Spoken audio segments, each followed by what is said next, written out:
earlier.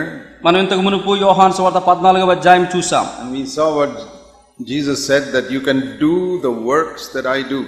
అక్కడ యేసు ప్రభువు వారు చెప్పుట విన్నాం. నేను చేయు క్రియలను నా యందు విశ్వాసముంచు వాడును చేయును. And we saw that means we can do the will of God. అంటే మనం చూసుకున్నాం దేవుని యొక్క చిత్తమును మనం చేయగలము. That means the particular plan God has for your life, you can fulfill it.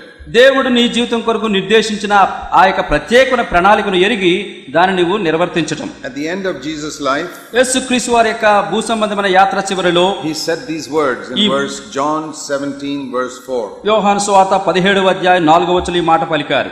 I have glorified you on the earth, I have accomplished the work which you gave me to do. యోహాను సువార్త 17వ అధ్యాయం 4వ వచనం. చేయుటకు నీవు నాకిచ్చిన పని నేను సంపూర్ణముగా నెరవేర్చి భూమి మీద నిన్ను మహిమపరిచితిని. If I were to ask you believers, do you want to glorify God on this earth? విశ్వాసులారా మిమ్మల్ని అడుగుతున్నాను, దేవుణ్ణి ఈ భూమి మీద మీరు మహిమపరచాలని కోరుకుంటున్నారా? All of you will say yes.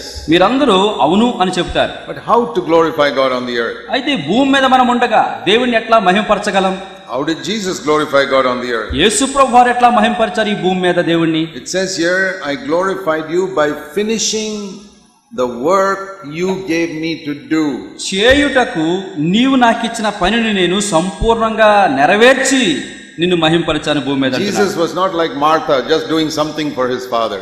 యేసుక్రీస్తు ప్రభువారు దేవుడి కొరకు ఏదో త్వరపడి చేసే మార్త లాంటి వారు car. No, he waited on his father like Mary and said, Father, what do you want me to do? I'll do that. మరియ వలె తన తండ్రి ఏం చెబుతాడని చెప్పేంత వరకు వేచి ఉండి ఆయన చెప్పినప్పుడు ఆ పని భూమి మీద చేసి ముగించాడు.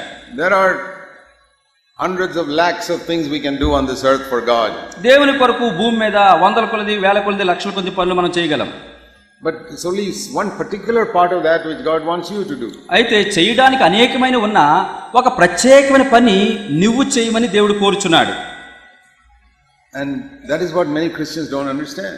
అదే అనేకలు క్రైస్తవులు గ్రహింపరు. Supposing you get a new job in an office.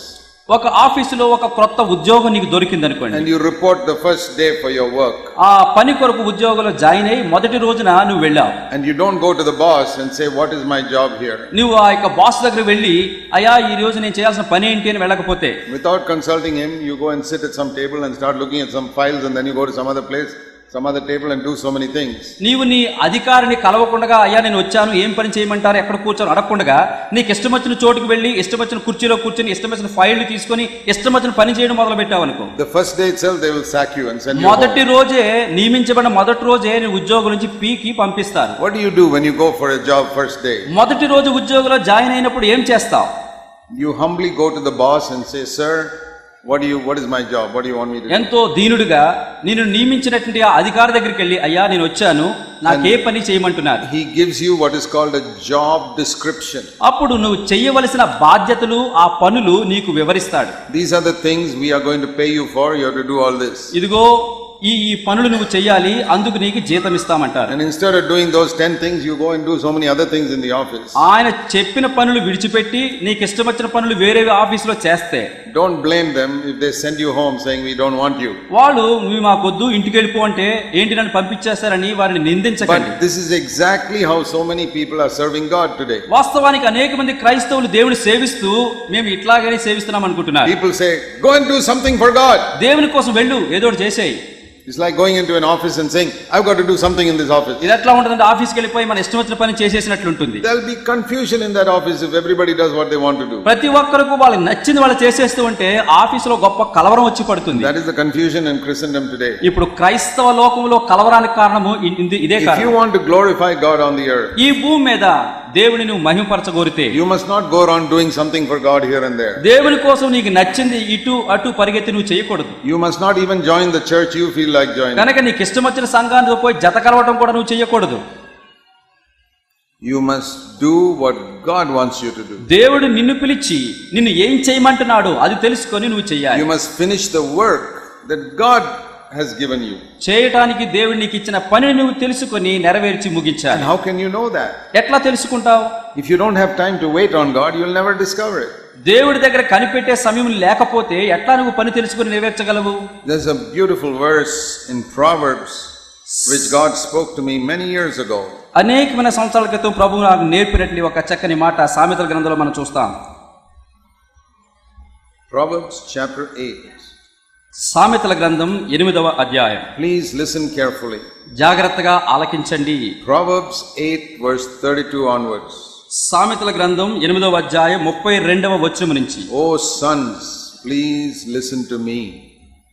సామెతలు 8:32. కావున తెలుగులో పిల్లలారా ఉంది. పిల్లలారా నా మాట ఆలకించుడి. My sons and daughters, listen to me. కనుక ఇక్కడ ఏంటి? కుమారులారా కుమార్తెలారా నా మాట ఆలకించుడి. For really blessed are those who keep my ways and fulfill my plans. నా మార్గములను అనుసరించి నా మార్గములను నెరవేర్చు వారందరూ ధన్యులు. The others are not blessed. వేరే వారు ధన్యులు car. Those who do whatever they want to do are not blessed. ఎవరికి ఇష్టం వచ్చిన పనులు వారు చేసేవారు ధన్యులు car. But blessed are those who fulfill my plan.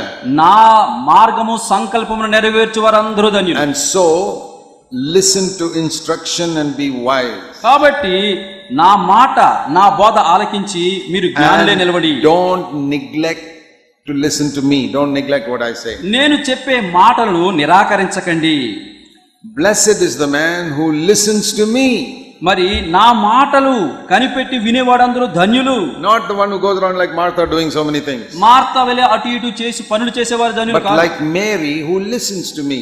మరియ వలె నా స్వరము మాటలు వినువారు ధన్యులు. Who watches daily at my gate. అనుదినము నా గడప యొద్ద కనిపెట్టుకొని ఉండువారు ధన్యులు. Who waits at my doorpost. నా గడప యొద్ద కనిపెట్టుకొని కాచుకుని ఉండువారు ధన్యులు. Because when he finds me, he will find life. కనుక వారు నన్ను కనుగొంటారు కాబట్టి వారు జీవాన్ని కనుగొంటారు. And he will obtain the blessing and favor of the Lord. వారు దేవుని యొక్క దయను సంపాదించుకుంటారు.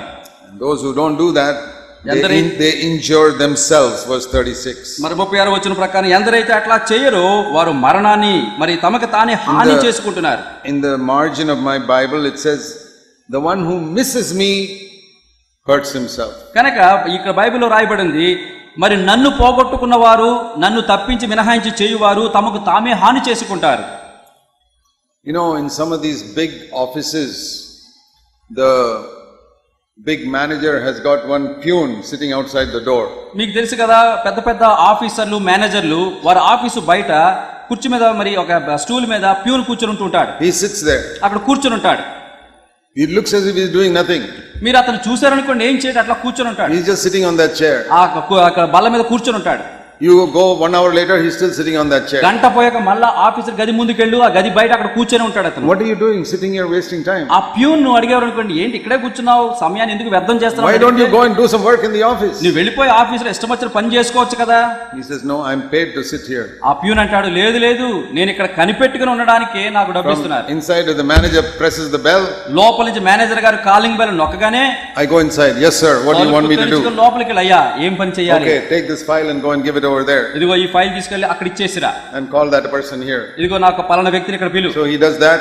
కాబట్టి ఇక్కడ వెళ్తాడు. And then go and sit in the chair again. మళ్ళా పని చేసి మరలా బయట కూర్చుంటాడు. Next time the bell rings. Yes sir, what do you want me to do? మరలా బెల్ కొట్టగానే మరలా లోపలికి వెళ్తాడు. అయ్యా ఏం చేయమంటావు? Go and do this. ఇదిగో వెళ్ళా పని చేయి. That is his job.